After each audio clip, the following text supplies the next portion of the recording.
दोस्तों नमस्कार। आज है 17 अप्रैल 2020 और आज के हम देखते हैं इम्पॉर्टेंट करंट अफेयर्स। तो सबसे पहले आप अगर पहली बार इस चैनल को देख रहे हैं तो पूरा वीडियो देखिए और पसंद आए तो इसे सब्सक्राइब और शेयर कीजिए ताकि अधिक से अधिक लोगों को लाभ या बेनिफिट हो सके। तो आइए सबसे पहले देखते हैं कि international monetary and financial committee का आयोजन किया गया और वित्त मंत्री निर्मला सीतारमण ने वीडियो कॉन्फ्रेंसिंग के जरिए international monetary and financial committee में पार्टिसिपेट किया, क्योंकि अभी सभी लोग जानते हैं कि कोरोना प्रकोप के चलते कुछ अंतर्राष्ट्रीय या राष्ट्रीय जो सम्मेलन या समिट का आयोजन किया जा रहा है या कमेटी का आयोजन किया जा रहा, वो वीडियो कॉन्फ्रेंसिंग या ऑनलाइन मोड में ही किया जा रहा है। तो यहाँ हम समझ लेते हैं कि ये international monetary and financial committee है क्या। तो पहला आपको पता होना चाहिए कि है क्या। तो ये IMF का पार्ट है।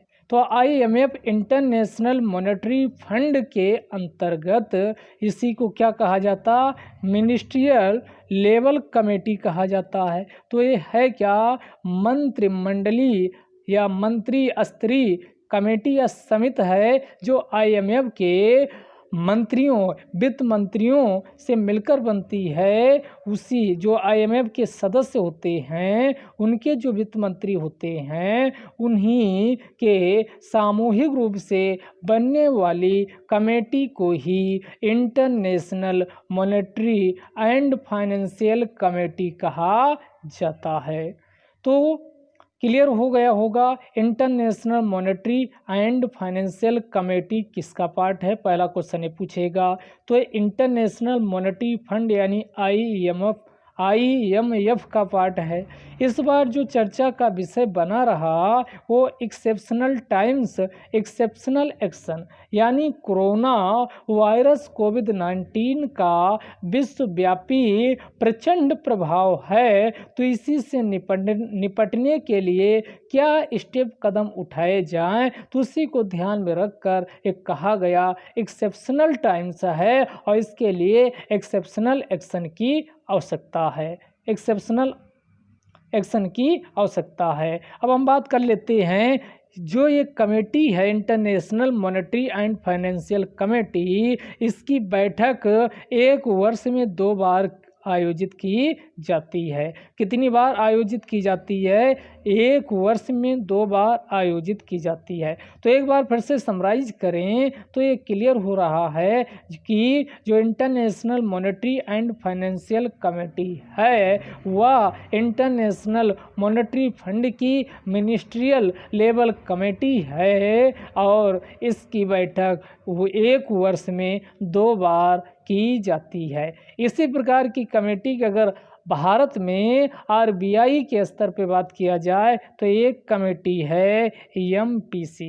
एक कमेटी कौन है, MPC को ही यानी क्या कहा जाता है, monetary policy committee. Monetary policy committee तो इसमें कितने 6 मेंबर होते हैं। 3 मेंबर इसके कहाँ से होते, RBI की तरफ से, और 3 मेंबर किसकी तरफ से होते हैं, तो एक केंद्र सरकार के द्वारा नियुक्त किए जाते हैं। इसका जो अध्यक्ष होता है वो RBI का गवर्नर होता है और उसी RBI के गवर्नर को तो जनरली वोट देने का अधिकार नहीं मिला होता है, लेकिन वह टाई अप की स्थिति में कास्टिंग वोट या निर्णायक मत दे सकता है। तो आपका ये था MPC के बारे में। तो MPC के द्वारा ही मौद्रिक नीति या मॉनेटरी पॉलिसी, जिसके अंतर्गत repo rate, reverse repo rate, MSF, marginal standing facility या 2 शब्दों में कहें इसी को क्वांटिटेटिव मेजर्स के साथ साथ क्वालिटेटिव मेजर्स लिया जाता है। तो यहाँ से MPC से क्वेश्चन आपके IAS प्रीलिम्स में पूछा जा चुका है।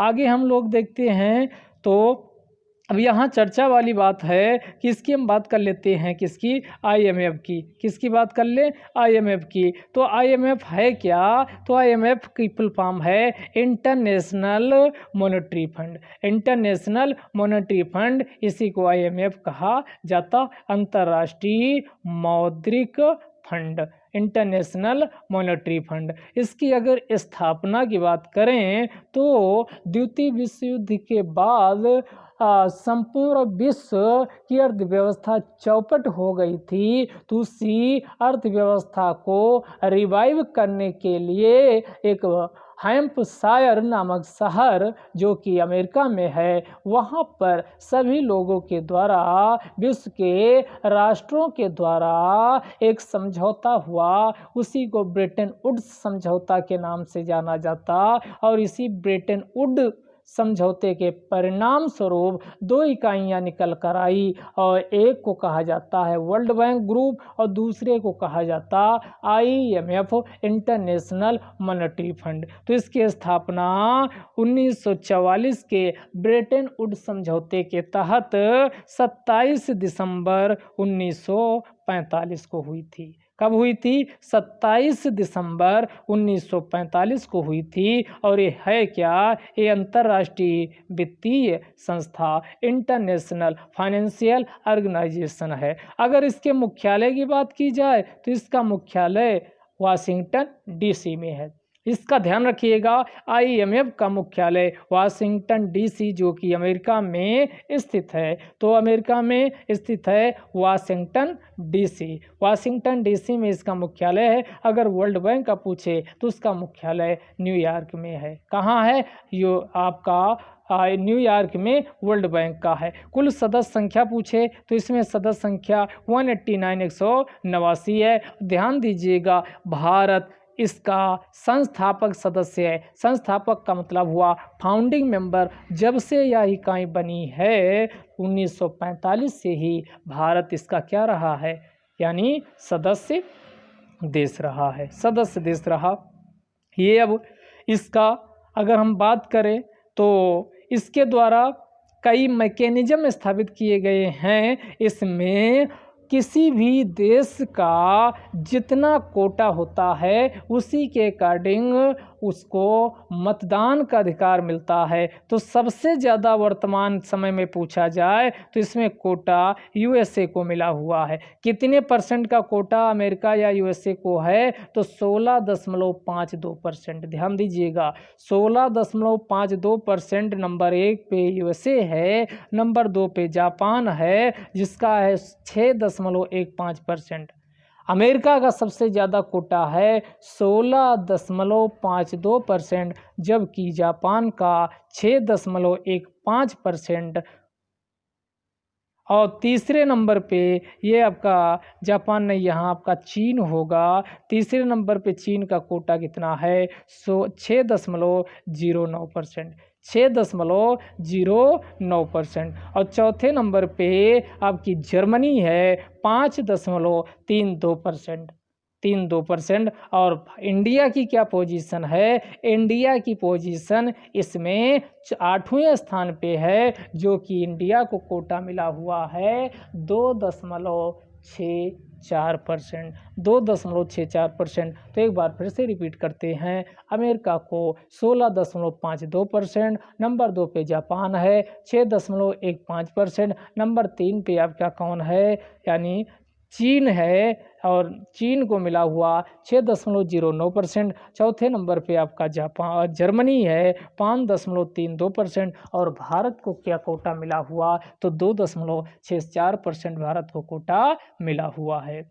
अगर हम बात करें कि इसके द्वारा कौन कौन सी रिपोर्ट जारी की जाती है, तो ध्यान दीजिएगा, दो मोस्ट इम्पॉर्टेंट रिपोर्ट ये आपका आईएएस में दोनों पूछी जा चुकी हैं और बहुत ध्यान देने लायक है। एक रिपोर्ट है आपकी world economic outlook, world economic outlook. अगर वर्ल्ड विश्व आर्थिक परिदृश्य आउटलुक पूछा जाए तो वर्ल्ड इकोनॉमिक आउटलुक। आपको इंग्लिश में ध्यान रखना, वर्ल्ड अगर विश्व अर्थव्यवस्था की आउटलुक की रिपोर्ट पूछी जा रही तो IMF के द्वारा जारी की जाती, और दूसरी है ग्लोबल फाइनेंशियल स्टेबिलिटी रिपोर्ट, वैश्विक वित्तीय स्थिरता रिपोर्ट। तो इंग्लिश वाला ही याद रखिएगा, वर्ल्ड इकोनॉमिक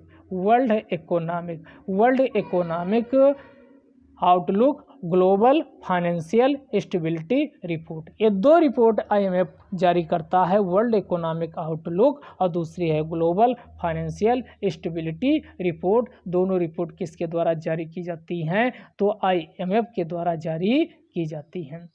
अगर बात की जाए इसके द्वारा एक करेंसी जारी की गई है, तो अगर हम करेंसी की बात करें तो इसके द्वारा जो करेंसी, ये क्लेम टू करेंसी होती है कि है एक प्रकार का आहरण, ड्राइंग राइट्स आहरण अधिकार पत्र होता है जो कि सांकेतिक होता है, लेकिन IMF के द्वारा एक क्लेम टू करेंसी, आप अगर उसको आप IMF कोई लेने से मना करता है तो IMF उसके लिए क्लेम, यानी IMF के पास आप क्लेम कर सकते, और आप जो उस आहरण अधिकार पत्र को खरीदे हो उसके बराबर आपको करेंसी दिया जाता है। इसी को, इसका सृजन 1969 में किया गया, और इसी को किस नाम से जाना जाता? इसी को SDR के नाम से जाना जाता है। किस नाम से जाना जाता? इसी को, एक मिनट,